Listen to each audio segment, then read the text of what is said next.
అందరికీ నమస్తే అండి. నా పేరు రామకృష్ణ. నేను మ్యాక్లో సేల్స్ ఆఫీసర్గా పనిచేస్తున్నాను. మనము ఈ వర్ధనపేట దగ్గర మన చంద్రుతండ అనే విలేజ్కి వచ్చాము. ఈ రాయుడు వాళ్ళ పొలం దగ్గరికి వచ్చాము. ఇతను 8 ఎకరాలకు నోటీస్ అనే మందు వాడినాడు పొలంలో, గడ్డి మందు. సో ఒకసారి దాని రిజల్ట్ అనేది అతని మాటల్లో ఒకసారి మనం విందాము. అన్న నమస్తే అన్న. నమస్తే. మీ పేరన్నా? నా పేరు రాయుడు, బుక్కే రాయుడు. మాది చంద్రుతండ, నెల్లపల్లి, వర్ధనపేట మండలం మాది. ఇది తెచ్చి అన్న నేను పడతగిరిని తీసుకొచ్చిన నోటి మందు. ఇప్పుడు నేను చేసి 8 ఎకరాలకు మొత్తం స్ప్రే చేసిన. వారం రోజుల మొత్తం మంచిగా చచ్చిపోయింది. ఎవరైనా రైతులు ఉంటే తీసుకొచ్చి మందు కొట్టండి, మీకు మంచిగా ఉంటుంది.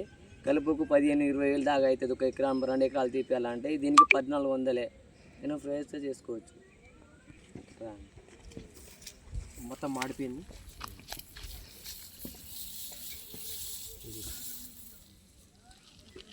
మొత్తం మాడిపోయింది. దగ్గర దగ్గర కొంచెం అటు తీసుకో. మొత్తం మాడిపోయింది. కొంచెం దగ్గర జూమ్ చేసి మంచి పని చేస్తుంది సార్. నంబర్ 1